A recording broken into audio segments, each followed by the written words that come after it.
La rue d'Arscott et ses alentours, un des quartiers de Bruxelles où s'installent beaucoup de travailleurs et travailleuses du sexe. Depuis la réforme du droit pénal sexuel il y a un an, la prostitution est décriminalisée. Parmi les avancées majeures, le secteur tiers n'est plus considéré comme du proxénétisme. Désormais, les travailleuses du sexe peuvent faire appel au service d'un comptable sans que celui-ci soit considéré comme un proxénète. Il est possible de louer un espace de travail. Il est possible de faire appel au service d'un webmaster, par exemple, sans que toutes ces personnes en fait, soient considérées comme des proxénètes. Du positif, mais il reste encore beaucoup à faire. Car dans les faits, la décriminalisation reste minime.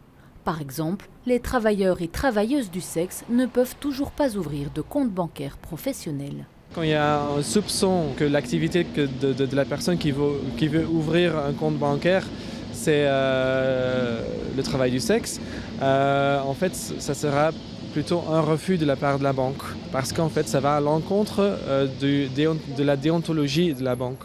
En ce moment, le gouvernement planche sur un statut professionnel qui leur permettrait d'être protégés dans leur travail. Le secteur demande qu'ils respectent les 4 libertés fondamentales. Le choix du client, le choix de la prestation, le choix d'arrêter même en cours de prestation et alors aussi le fait que la personne peut avoir la liberté de son activité sexuelle même en dehors de son activité professionnelle.